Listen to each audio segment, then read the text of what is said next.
Hello viewers, আমি সুজয়, তোমরা দেখছো ব্লগস উইথ সুজয়। আজ চলে এসেছি নতুন একটা ভিডিও নিয়ে। আজকে তোমাদেরকে আমি যেই ভিডিওটা দেখাবো সেটা হচ্ছে শিরদি সাই বাবা মন্দিরে।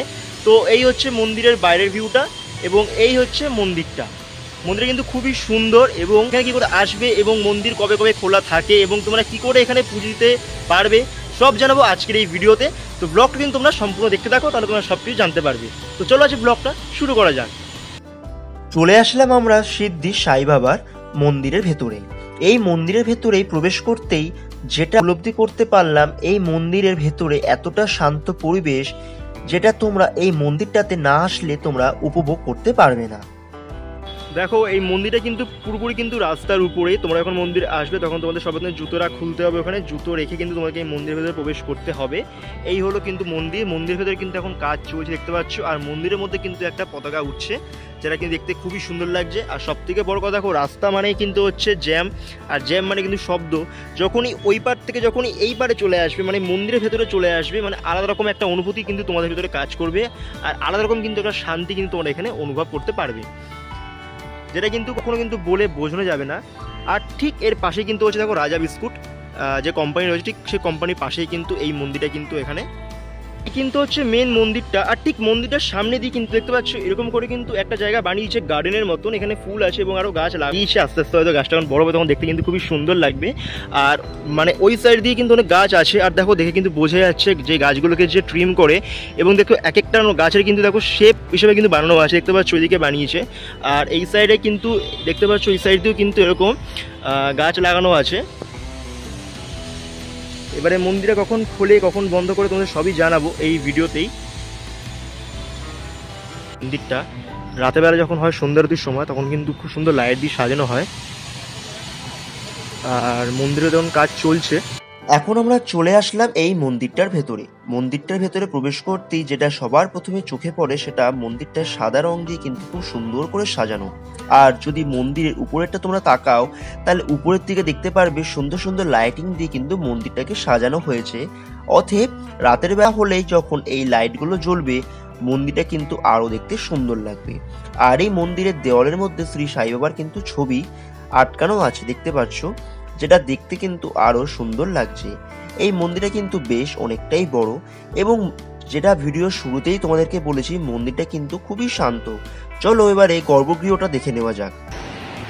আর এখানে কিন্তু ব্রাহ্মণ বসে থাকে পুজো দেওয়ার জন্য।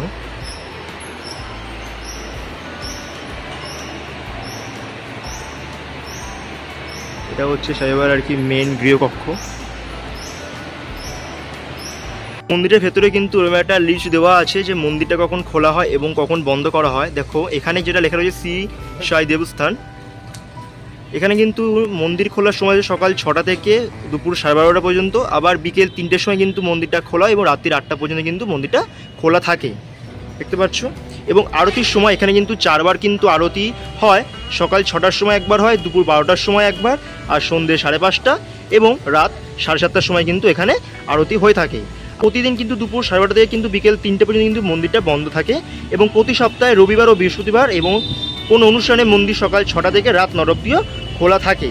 এবং মন্দির ভেতরে মন্দির চত্বরে কোনো রকম কিন্তু নেশাভান কিন্তু করা যাবে না, সেটা লেখা রয়েছে। এবং অনুগ্রহ করে কিন্তু যে ফুল গাছও কিন্তু হাত দেবেন না। দেখো তো অনেক রকম গাছ আছে, তো এখানে কিন্তু এগুলো কিন্তু হাত দেওয়া যাবে না। দেখো পরিবেশে কিন্তু বাঁচিয়ে রাখা আমাদের কর্তব্য এবং আমাদের কিন্তু গাছ লাগানো কর্তব্য, তো এটা খুবই ভালো। আর মন্দিরটার কিন্তু ভিউটা ঠিক হচ্ছে এইরকম। তোমাদেরকে যখন দেখালাম যে মন্দিরের দেওয়ালে দেওয়ালে কিন্তু এখানে সাই বাবার চিত্র অঙ্কন করা আছে, তো সেটা কিন্তু দেওয়ালের একটা সাইড নয়, এই মন্দিরে কিন্তু প্রতিটা দেওয়ালের মধ্যেই কিন্তু এরকম ভাবে কিন্তু চিত্র অঙ্কন করা আছে। সব চিত্র যে এরকম তা কিন্তু নয়।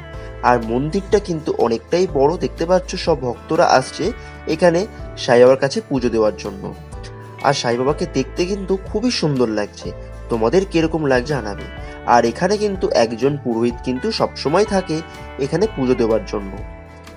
দেখতে পাচ্ছ এটা হচ্ছে সাই বাবার যে পদচিহ্ন, সেটা কিন্তু হচ্ছে সেই পাটা এখানে আছে। ফুল দিয়ে কিন্তু খুব সুন্দর করে সাজানো হয়েছে, যেটা দেখতে কিন্তু আরো বেশি সুন্দর লাগছে।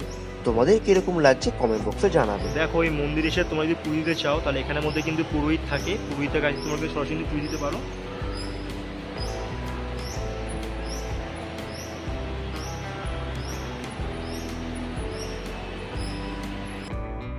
দেখতে পাচ্ছ তোমাদেরকে যেরকম বলছিলাম যে এখানের মধ্যে কিন্তু সন্ধ্যাবেলা হলে কিন্তু সুন্দর লাগে দেখতে, কারণ দেখো সবকটা কিন্তু লাইট কিন্তু এখানে ধরিয়ে দেওয়া হয়েছে।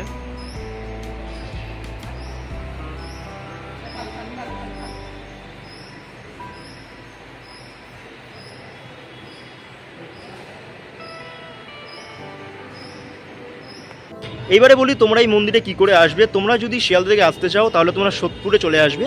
সোদপুরে স্টেশন থেকে নেমে তোমরা বলবে যে আমরা সাইবার আশ্রমে বা সাইবার মন্দিরে যাব, তোমরা এখানে চলে আসতে পারো। মাত্র 20 টাকা করে কিন্তু ভাড়া, এখানে টোটো ভাড়া। তোমার মাত্র 20 টাকা দিয়ে টোটো করে চলে আসবে এবং টোটো কিন্তু এই পুরো মন্দিরের সামনেই তোমাদের কিন্তু নামিয়ে দেবে। দেখো এই মন্দিরে যদি এমনি দর্শন করতে আসো তাহলে কিন্তু তোমরা এখান দিয়ে যেতে পারো, আর যদি তোমরা এখানে পুজো দিতে আসো তাহলে কিন্তু এখান দিয়ে এরকমভাবে রেলিং করা আছে, দেখতে পাচ্ছ এন্ট্রি গেট। তোমাদের কিন্তু এখান দিয়ে কিন্তু যে রেলিং করা আছে, রেলিং দিয়ে তোমাদের কিন্তু যেতে হবে পুজো দেওয়ার জন্য।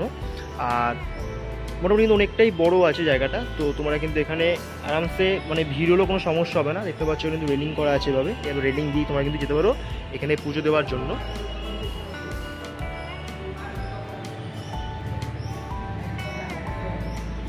রেলিং বরাবর তো অনেকটাই বড় জায়গা আছে, মানে স্পেস ভালোই আছে। মানে যদি 2-3জন হয়ে যায় লাইনে তো কোনো রকম সমস্যা কিন্তু এখানে হবে না।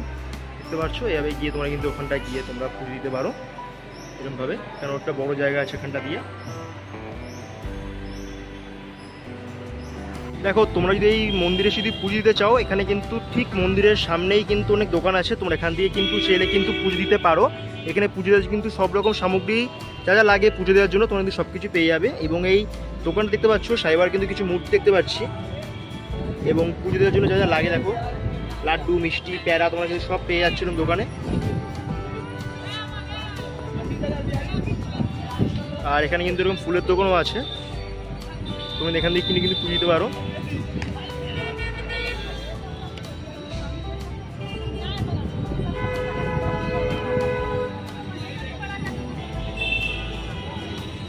এখানে কিন্তু অনেক দোকান আছে।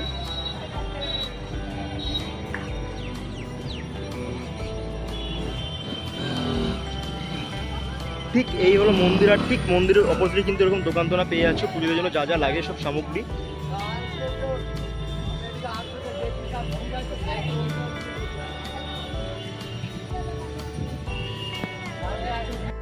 তো মন্দিরে পুজোর জন্য যা যা জিনিসপত্র লাগে, যা সামগ্রী লাগে তোমরা কিন্তু মন্দিরের বাইরে কিন্তু সব পেয়ে যাচ্ছ, ওখানে দোকান আছে দেখালামই। তো আজকে এই ব্লগটা তোমাদের কিরকম লাগলো তোমরা কমেন্ট বক্সে জানিও। যদি ভিডিওটা ভালো লেগে থাকে তো চ্যানেলটা সাবস্ক্রাইব করো, ভিডিওটা লাইক করো এবং ভিডিওটা শেয়ার করে দিও নিজের আপন মানুষের কাছে। আর তোমরা কারা কারা এখানে পুজো দিতে আসতে চাও তারাও কিন্তু কমেন্ট বক্সে জানাবে। সবাই ভালো থাকো, আবার দেখা হয় পরে কোনো একটা নতুন ভিডিওতে।